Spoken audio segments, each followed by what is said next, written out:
மகாபாரத கதை. வல்லாளன். கதை சொல்வது ஹேமலதா.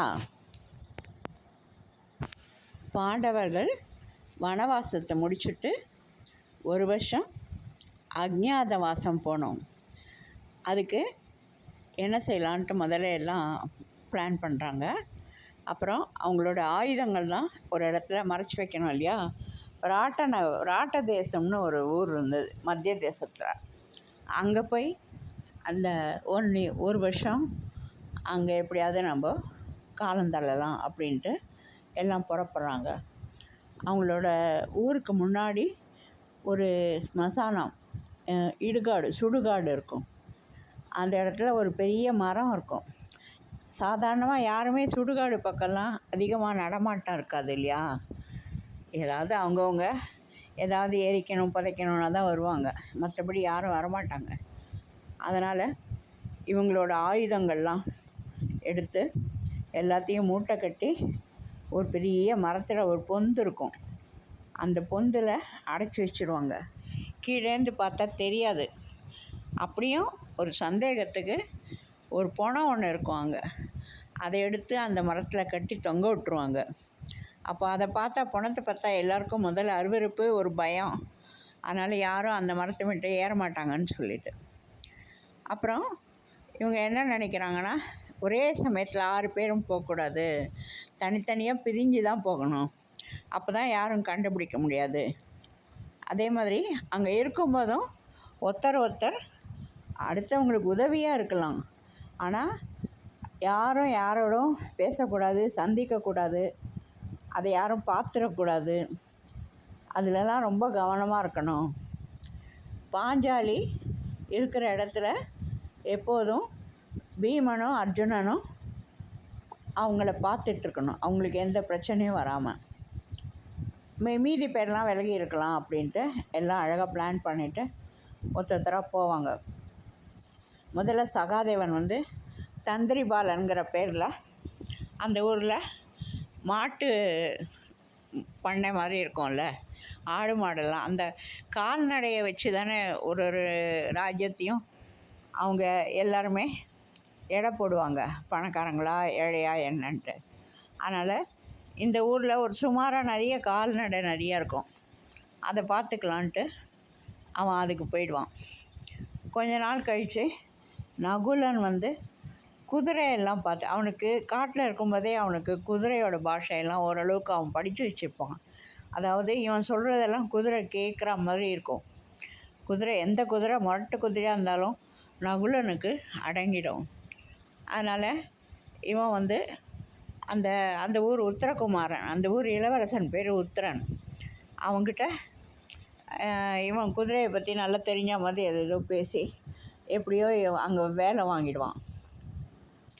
அப்புறம் அந்த மாதிரி எல்லாம் ஒருத்தரும் அங்கே போயிடுவாங்க. அர்ஜுனன் அலி மாதிரி வேஷம் போட்டுண்டு பிரகன்னலைங்கிற ஒரு பேரில் போயிடுவான். சைலந்தரிங்கிற ஒரு பேரில் பாஞ்சாலி அந்த ராணிக்கு அலங்காரம்லாம் பண்ணுற மாதிரி தோழி மாதிரி போயிடுவா. எல்லாரும் அங்கே நல்லபடியாக செட்டில் ஆகிடுறாங்க. இந்த பீமன் அவனுக்கு எப்போதும் சாப்பாடு தானே முக்கியம். அதனால் அவன் சமையல் கட்டு, நான் வேலையெல்லாம் நான் பார்த்துக்கிறேன், ராஜாவுக்கு வேளா வேலைக்கு இனிப்பாக நல்ல சமையல்லாம் செஞ்சு போடுறேன் அப்படி இப்படின்னு சொல்லுவான். அது மட்டும் கிடையாது, நான் என்னோடய தொழில் சமையல் செய்கிறது, ஆனால் எனக்கு பிடிச்சது மல்யுத்தம். அதனால் அப்பப்போ நான் மல்யுத்த போட்டியிலையும் கலந்துப்பேன். அதையும் உங்களுக்கு விளையாட்டு போல் காமிச்சு அந்த ராஜாவை நான் சந்தோஷமாக வச்சுப்பேன் அப்படின்னு ராஜா கிட்டே போய் சொல்லுவான். சரி, அவனோட உடம்பை பார்த்தாலே அவன் நல்ல மல்யுத்தம் பண்ணுற மாதிரி தான் இருக்குது. சரி, இவன் நம்மளுக்கு எப்பாவது ஏதாவது ஒரு அவசரம்னாக்கா நம்ம ஊரில் படையெடுக்கிறதுக்கு அதுக்கு எதுக்காது அவன் பெரிய பயில்வான் நம்மளுக்கு தேவைன்னு சொல்லிவிட்டு அவனுக்கு சுலபமாக வேலை கொடுத்துருவாங்க சமையல் கட்டில். அவனுக்கு பிடிச்சது தானே சமையல்லாம். நல்லா அவன் இருக்கிற இடத்தெல்லாம் சுத்தமாக வச்சு பாத்திரம் இதெல்லாம் அவன் தான் எல்லாமே செய்வான். எல்லா வேலையும் எல்லாம் செஞ்சு க்ளீனாக வச்சுருப்பான். அடுப்பில் இருக்கிற நெருப்பு எரிஞ்சுட்டே இருக்கும்ல, அதை பார்த்துட்டே உட்காந்துருப்பான் அவன். அவ்வளோவா தூங்க மாட்டான். ஏன்னா அதை பார்க்கும்போது தான் அவனுக்கு அவனோட உடம்புல பழி வாங்கும் உணர்ச்சி கொழுந்து விட்டு எரியணுன்ட்டு அதை பார்த்துட்டே அப்படியே இருப்பான். அப்படியே இருக்கும்போது அப்பப்போ மல்யுத்தத்துலேயும் ராஜாக்காக அப்பப்போ போட்டிலாம் நடக்கும் இல்லையா, அதிலலாம் பங்கு கொள்வான். ஒரு சமயத்தில் இப்படி 10 மாதம் ஆகிடுறது. இவங்களுடைய ஒரு வருஷம் தானே இவங்க இருக்கணும், 10 மாதம் ஓடிடுறது. அப்போது யாரோ ஒரு ஊர்லேருந்து மல்யுத்தக்காரங்க நிறைய 2 பேர் வராங்க. அவங்க எங்களை யார் ஜெயிப்பாங்கன்னு பார்க்கலாம், நான் அந்த ஊரில் இந்த ஊரில் எல்லா ஊர்லேயும் எல்லோரையும் ஜெயிச்சுட்டு வந்திருக்கேன், உங்கள் ஊரில் யாராவது இருக்காங்களா என்னை தோக்கடிக்கிறதுக்கு, அப்படி இப்படின்ட்டு பெரிய சவடால் விட்டுன்னு வருவாங்க. நம்மால் தான் இங்கே இருக்கார் ராஜா. ஆனால் ரொம்ப கவலையோடு இருப்பார். எப்படி இவங்களை பார்த்தா பெரிய ஆள் மாதிரி இருக்குது, இவங்களை எப்படி யார் ஜெயிப்பாங்க அப்படின்ட்டு. அப்போது அந்த கனகன்கிற பேரில் தர்மர் இருக்கார் இல்லையா, ராஜா பக்கத்துலேயே இருப்பார். அவரோட ஃப்ரெண்டாக இருப்பார். அவர் சொல்வார், ஏன் நம்ம தான் இந்த சமையல்காரன் நிறைய இடத்துல இந்த மாதிரி சண்டையெல்லாம் போட்டு நம்ம பார்த்துருப்போமே, அவனே சண்டை போட சொல்லுங்கள், மல்யுத்தத்தில் ஜெயிக்க சொல்லுங்கள் அப்படின்ட்டு. சரின்ட்டு பீமனும் அவன் நினச்ச மாதிரி அந்த உடனே ஜெயிச்சிட்டாக்க ஏதாவது கண்டுபிடிச்சிடுவாங்க இல்லையா, அதனால் அவன் தோக்குற மாதிரி தோற்று 4-5 அடியெலாம் வாங்கிட்டு அப்புறம் அந்த மல்யுத்தக்காரனை ஒன்றுமே இல்லாமல் கீழே போட்டு கவுத்துருவான். ஆக இவன் பெரிய மல்யுத்த வீரன்ட்டு அந்த ஊரில் இருக்கிறவங்க எல்லாருக்கும் தெரிஞ்சிடும். முதல்ல அரண்மனையில் மட்டும் தான் தெரியும், இப்போ இது பொதுவாக நிகழ்ந்ததுனால எல்லாருக்கும் தெரிஞ்சிடும். அப்படியே அந்த செய்தி கொஞ்சம் கொஞ்சமாக பரவிண்டே இருக்கும். இங்கே அஸ்தினாபுரத்தில் துரியோதனன் இவங்கெல்லாம் என்ன பண்ணுறாங்க, இவங்க 5 பேரை கண்டுபிடிக்கணுன்ட்டு எங்கெங்கேயோ தேடி பார்ப்பாங்க. ஒருத்தரை கூட இவங்களால் கண்டுபிடிக்க முடியல, எங்கே இருக்காங்கன்னு தெரியல, ஒன்றுமே முடியல. அந்த மாதிரி நேரத்தில் இந்த மல்யுத்த போட்டி இங்கே நடந்திருக்கு, யாரோ ஒருத்தன் ஜெயிச்சிட்டான் அப்படின்ட்டு. ஆனால் அவன் பக்கத்தில் அவங்க மீதி பேரெல்லாம் இல்லை, ஒருத்தந்தான் இருக்கான் அப்படின்னு அவங்களுக்கு ஒரு சந்தேகம்தான். ஆனாலும் என்ன பண்ணலான்னு யோசிச்சுட்டு இருப்பாங்க. அந்த டைமில் இந்த ராணி இருக்கால்ல, அவளுக்கு கீசகன்னு ஒரு தம்பி. அவன் ரொம்ப மோசமானவன், துரியோதனன் மாதிரி கெட்ட ஆள். அவன் இந்த சைலந்திரியை பார்த்துருவான். அந்த பாஞ்சாலியை பார்த்து அவன் மேலே ஆசைப்பட்டு நீ என்னோடய அரண்மனைக்கு வான்னு கூப்பிடுவான். அவளை ரொம்ப டெய்லி அவளை தொந்தரவு பண்ணிகிட்டே இருப்பான். அவன் ஏற்கனவே சொல்லியிருப்பான் அந்த ராணிக்கிட்ட, எனக்கு ஏதோ ஒரு கந்தர்வர்கள் 5 பேர் இருக்காங்க, அவங்க ஒரு சாபத்தினால நான் இங்கே இப்போ தனியாக இருக்கேன், என்னை யாராவது ஏதாவது இனிமேலாம் கெடுதல் செஞ்சால் அவங்கள அந்த கந்தர்வங்க கொண்டு போட்டுருவாங்க, உங்கள் தம்பிக்கிட்ட தைரியம் ஜாகிரதையாக இருக்க சொல்லுங்கன்ட்டு இவன் சொல்லுவாள். ஆனால் அந்த ராணி என்ன செய்வா, அவளால் ஒன்றும் பண்ண முடியாது. ஏன்னா அந்த ஊரில் அந்த கீசகன் வச்சது தான் சட்டம், அவன் தான் சேனாதிபதி.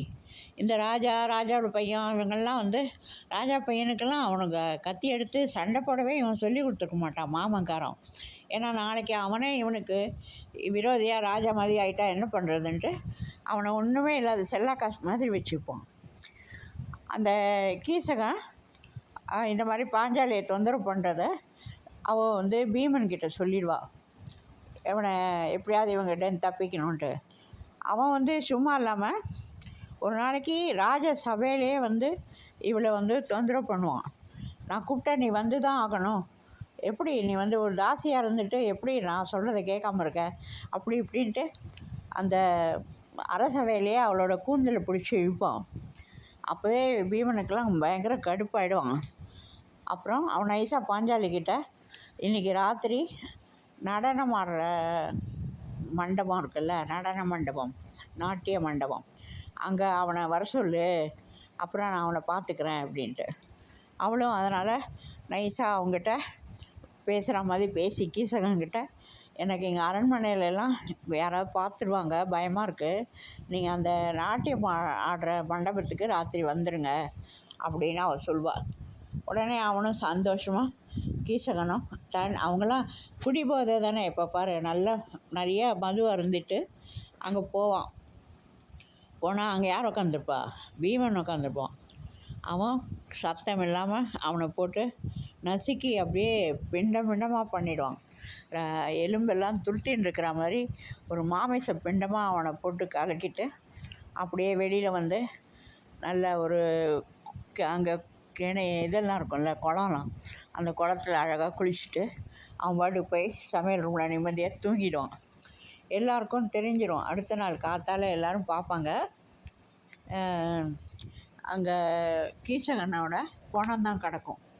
அதை பார்த்ததுமே இவங்கெல்லாம் வந்து ஆஹா, இந்த இந்த ராணி மட்டும் சொல்லுவாள், அவளுக்கு ஏற்கனவே தெரியும் இல்லையா, அந்த சைலந்திரி சொல்லியிருக்கா, அவன் மேலே யாராவது கண் வச்சாக்க அவளோட கந்தர்வ புருஷங்கள்லாம் வந்து கொண்டுடுவாங்கன்ட்டு. அதனால் அவங்க தான் வந்து இவனை நம்ம தம்பியை கொலை பண்ணிட்டான் போல இருக்கு. ஒரு விதத்தில் அவன் செத்ததே நல்லது தான் நினச்சிப்பா. ஏன்னா அவன் ரொம்ப மோசமானவன். அவனை கண்டாலே யாருக்குமே அந்த ஊர்லேயே யாருக்கும் பிடிக்காது. ஆனால் வேறு வழி இல்லை, அவன் தான் பார்த்துக்கணுன்ட்டு அவனுடைய ஆட்சியில் தான் இவங்க எல்லாருமே இருப்பாங்க. அதனால் அவன் செத்தாலும் பரவாயில்லன்ட்டு அந்த ராஜாவும் ரொம்ப சந்தோஷமாக தான் இருப்பான். அப்போது இவளை வந்து அந்த பயந்து போய் அந்த ராணியை சொல்வாள், நீ வந்து போயிடு, இங்கே இருந்தால் உங்கள் கந்தர்வர்களால் எங்களுக்கு இன்னும் திருப்பி வேறு ஏதாவது கஷ்டம் வரும் அப்படின்பா. அப்போ அவன் சொல்வாள், என்னை இவ்வளோ நாள் நீங்கள் காப்பாற்றுனீங்க, அவங்க உங்களுக்கு உதவி தான் செய்வாங்க, கவலைப்படாதீங்க. இன்னும் 1 மாதம் என்னை வந்து இப்போ இன்னும் 1 மாதம், அதுக்குள்ளே 1 மாதம் ஆகிடுது, 11 மாதம் வச்சு காப்பாற்றிட்டீங்க. இன்னும் கொஞ்ச நாள் என்னை வச்சு நீங்கள் காப்பாற்றுனீங்கனாக்கா நல்லது. நான் எப்படி போவேன், நான் சாபம் தீர்ந்ததும் நான் இங்கேன்னு போயிடுறேன், என்னால் உங்களுக்கு ஒரு கஷ்டமும் இருக்காது அப்படின்னு அவன் சொல்லுவாள்.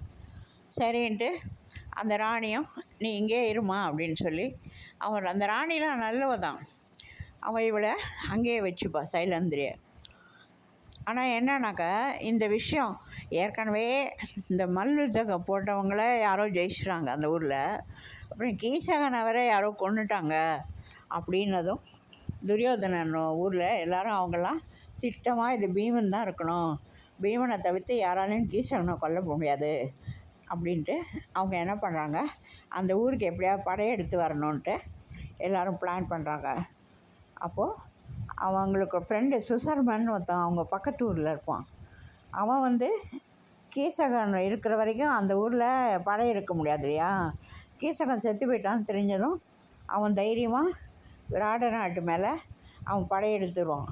நீ போய் அந்த ஆடு மாடெல்லாம் முதல்ல ஓட்டிகிட்டு போயிடு, வடக்கு திசையிலேருந்து வந்து நீ தாக்கு, தெற்கு திசையிலேருந்து நீ வந்து தாக்கினானாக்கா அவங்க எல்லோரும் உன் பின்னாடி வருவாங்க. அங்கே மீதி பாண்டவர்கள் இருந்தாலும் அவங்க எல்லாருமே வந்து வெளியில் வந்துடுவாங்க, நாங்கள் கண்டுபிடிச்சிருவோம். எதுக்கும் நாங்களும் சந்தேகத்துக்கு மேலே வடக்கு திசையிலேருந்து நாங்கள் மீதி பேர்லாம் வந்து தாக்குறோம். அப்போது எப்படி இருந்தாலும் அவங்கள காப்பாற்றுறதுக்காக பட உதவி செஞ்சு தானே ஆகணும், எல்லா பக்கமும் ஒரே டைமில் போக முடியாது இல்லையா, அதனால் பாண்டவங்க வெளியில் வந்து தான் தீருவாங்கன்ட்டு துரியோதனன் அவங்கெல்லாம் பிளான் பண்ணி அந்த மாதிரி செய்வாங்க. ஆனால் இவங்க முதல்ல ஃபஸ்ட்டு இந்த சுசர்மன் வந்து தெற்கு திசையிலேருந்து சண்டை போட வருவான். இங்கே இருக்கிறவங்களுக்கெல்லாம் அவங்களும் வடக்கு திசையில் துரியோதனெல்லாம் வருவான்னு தெரியாது இல்லையா, அதனால் எல்லாருமே கீழே தெற்கு திசையில் போய் சண்டை போட போவாங்க சுசர்மனோட.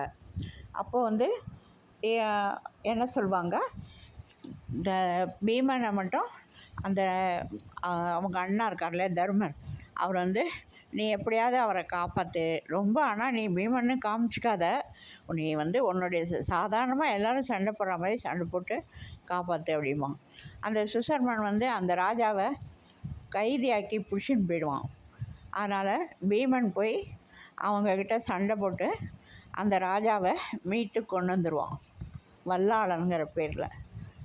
இந்த ஒரு பேர்லேயே அவன் வந்து இவங்க எல்லாரையும் காப்பாற்றிடுவான். ஸோ பீமன் வந்து எப்படி ஹெல்ப் பண்ணான் பார்த்தியா, இதுதான் இந்த கதை, வல்லாளனோட கதை.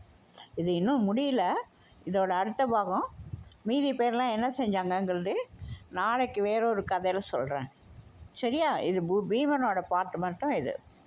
ஓகே, கதை பிடிச்சிருக்கா? பிடிச்சிருந்தா ஒரு லைக் போடுங்க. தேங்க்யூ.